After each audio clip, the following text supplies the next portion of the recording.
Masked Deuce, un homme qui décide de prendre la mer pour écrire un livre d'aventure de choses qu'il verrait dans le monde. Il souhaite rédiger une histoire de quelqu'un, mais pas la sienne. Un jour, peu après son départ, il échoua sur une île déserte, un endroit où c'est très chaud le jour et très froid la nuit, un endroit quasiment désert en manque de ressources. Se limitant si peu dans son alimentation, il survit les premiers jours. Au troisième jour, il rencontre Ace sur la rive, qui tentait de créer un radeau pour prendre le large. Comme nous le connaissons, déterminé et joyeux, il demande de l'aide à Masked Deuce pour construire une embarcation et finalement quitter cette île. Masked Deuce est cependant convaincu qu'il est impossible de pouvoir faire confiance à un autre homme dans une telle situation de survie. Mais bien sûr, il aura jugé notre Ace beaucoup trop vite. Après avoir échangé pendant quelques minutes, Ace lui dévoile déjà son plus grand secret, qu'il est le fils de Roger. Touché par cet aveu, il ne changea pas son idée de rester seul et de refuser la proposition de ce dernier. Les deux passèrent quelques jours encore chacun de leur côté. Ace tente toujours de construire une embarcation, tandis que Deuce se contente de survivre. Un jour, Deuce décide de se rapprocher d'Ace pour l'espionner. Il se dit que s'il a encore autant d'énergie, c'est parce qu'il a beaucoup de nourriture à sa disposition. Comme de fait, il aperçoit Ace cueillir un énorme fruit.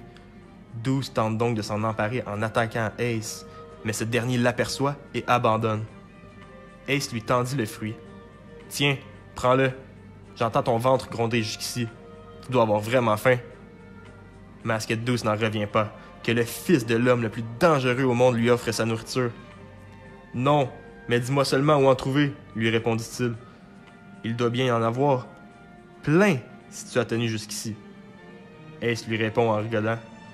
« Non, c'est vraiment le seul que j'ai trouvé depuis mon arrivée ici. Mais tiens, prends-le. Je peux encore tenir un peu. » Ébranlé, les yeux de Deuce se remplissent d'eau, lui qui est toujours assis par terre. Malgré sa faim et qu'il était prêt à tuer Ace 5 minutes plus tôt, il doit refuser cette offre. Il ne peut pas prendre la seule nourriture qu'il avait trouvée depuis son premier jour ici. Ace sort donc un couteau de son sac et coupe le fruit en deux. Et en donne une partie à Deuce. « Tiens, prends-moi la moitié, comme ça les deux on se régale. Et si tu refuses, je le jette. Regarde, je vais le manger d'abord, » dit Ace.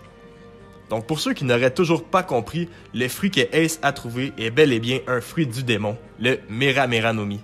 Cependant, il vient de couper le fruit en deux, donc l'âme du démon en deux.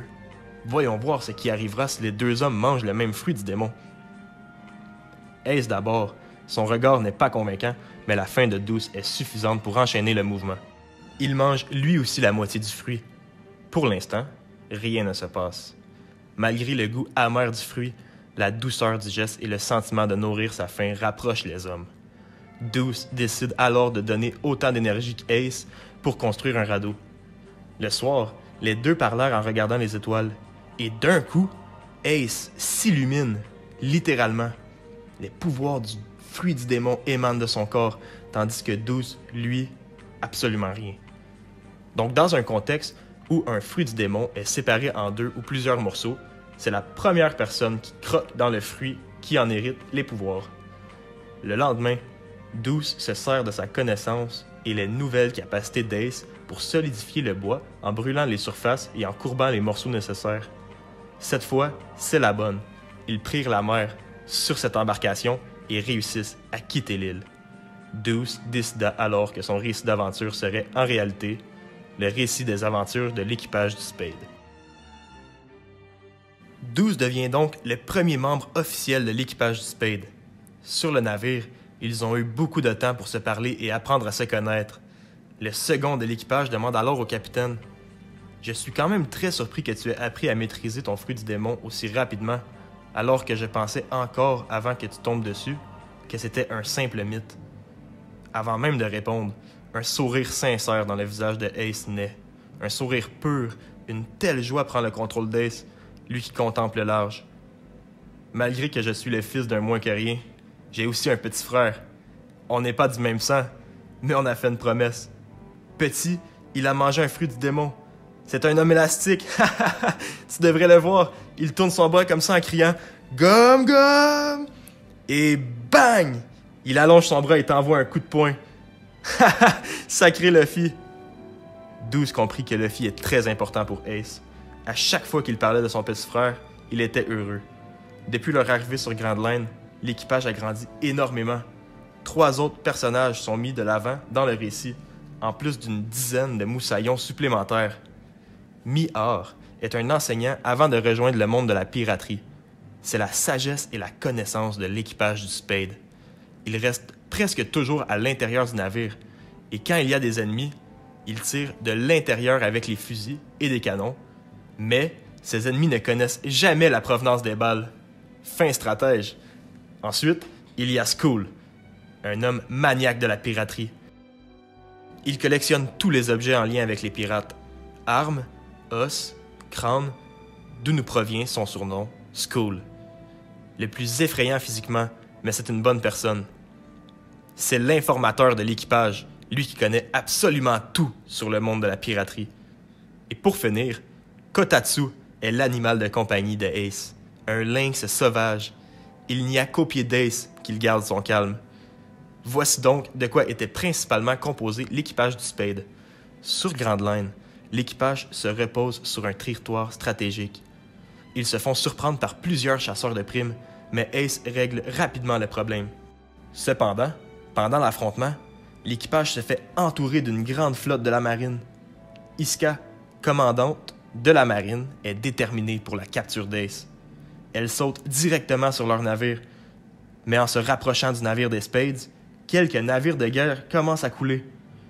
J'ai dit que c'était un endroit stratégique car Ace connaît le chemin à emprunter dans ce territoire, un territoire rempli d'énormes rochers sous-marins qui a détruit la coque de plusieurs navires de guerre.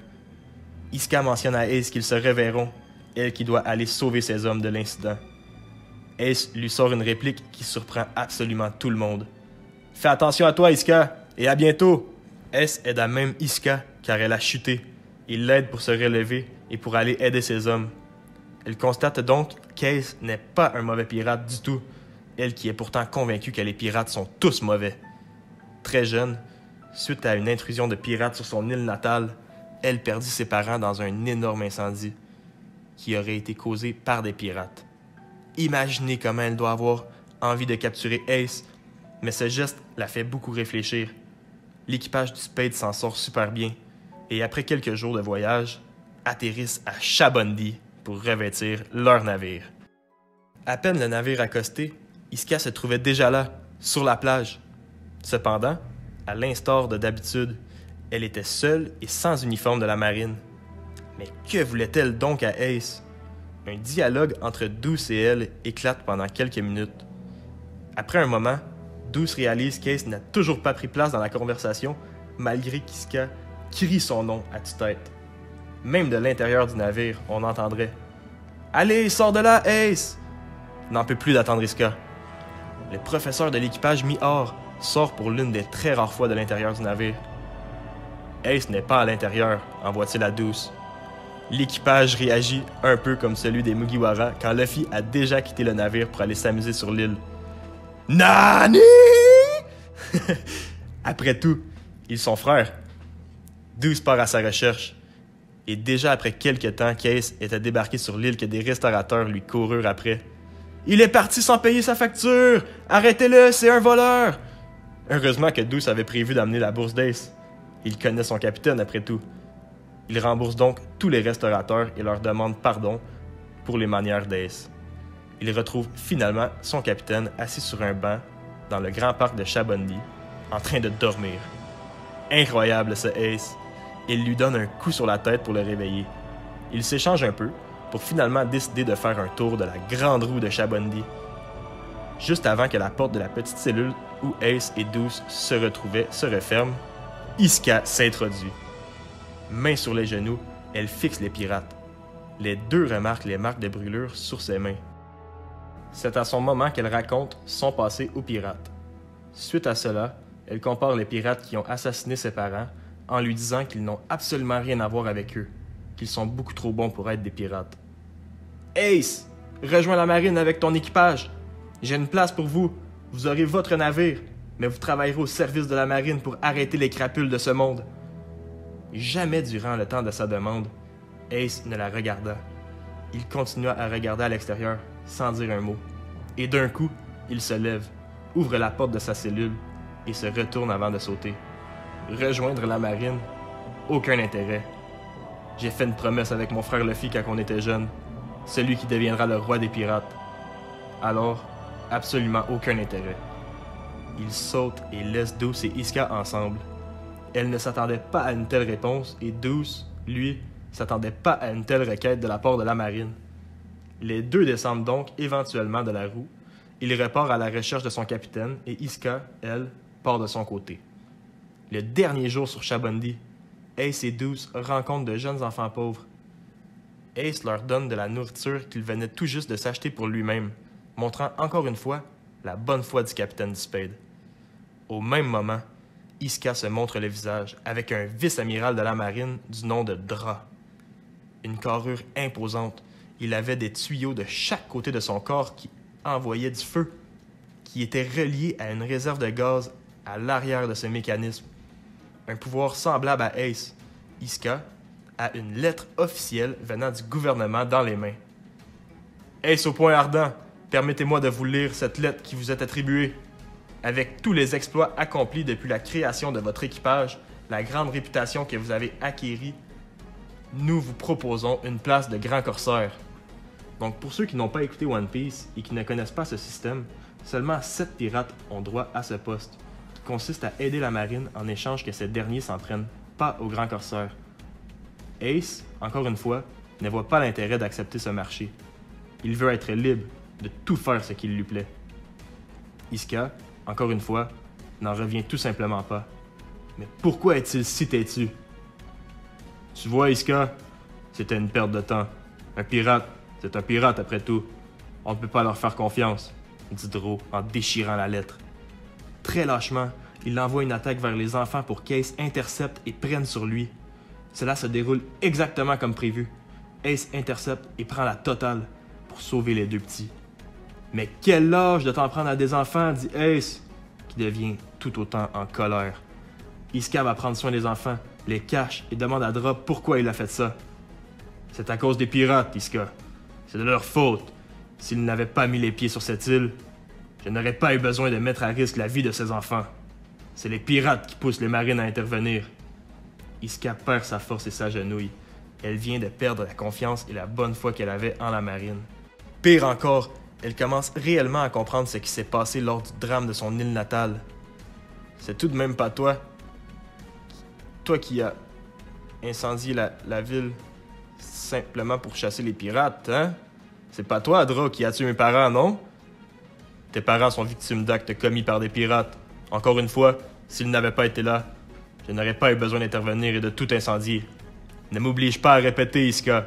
C'est toujours la faute des pirates. Impuissante, elle pleure et tout cela envahit Ace d'une colère noire. Il saute sur Dra, lui envoie des coups de poing ardents, de grands coups de poing ardents, des flammes de son fruit du démon. Ce n'est pas une petite flamiche qui va m'atteindre, dit Dra. Il attrape Ace par le cou avec du haki de l'armement qui lui permet de prendre solidement par la gorge Ace. La seule habileté à pouvoir compétitionner avec un fruit du démon de type Logia. Ace, quant à lui, le maîtrisait à peine. Dro prend le dessus et l'énergie d'Ace diminue énormément. Il lance Ace au tapis violemment pendant que Douce observe la scène, figée. Je dois faire quelque chose, mais il est beaucoup trop fort pour moi. Lorsque Dra vient pour lancer le coup final sur Ace, Douce lui saute dans le dos et détruit les 2 tuyaux de gaz pour empêcher ce dernier de cracher du feu, avant de se faire lamentablement renverser et s'assurer qu'il n'interviendrait pas à nouveau. Ace se relève tranquillement. Dro dit qu'il n'a pas besoin de ce machin pour en venir à bout d'un pirate minable comme Ace. Ace remarque les taches de gaz sur le linge de Dro et lui envoie des boules de feu. Et là, il y a Dro. Je t'ai déjà dit que tes flamiches ne me font rien, Ace. M'oblige pas à me répéter. Ah! Il prend feu. Et Ace, lui, envoie son meilleur poing ardent avec ses premiers instants d'acquis de l'armement. Ace apprend très vite en combat, comme Luffy. Le haki n'était certainement pas très développé, mais c'était suffisant avec toute la puissance et le feu qu'il y a mis pour mettre KO son ennemi. Ace prend Douce sur ses épaules et va voir Iska.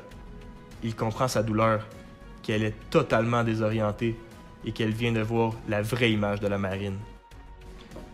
Iska, tout ça ne doit pas être simple pour toi. Pourquoi tu viendrais pas avec nous? Hein? Viens, ça va te changer les idées. Allez!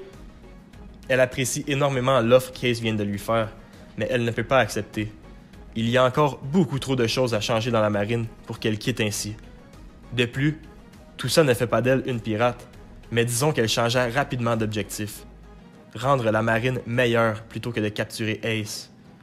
Un peu après, le capitaine et son bras droit se rapatrient à leur navire qui avait finalement été revêtu pour pouvoir quitter Chabondi et atteindre les profondeurs des mers. Prochaine île, l'île des hommes-poissons.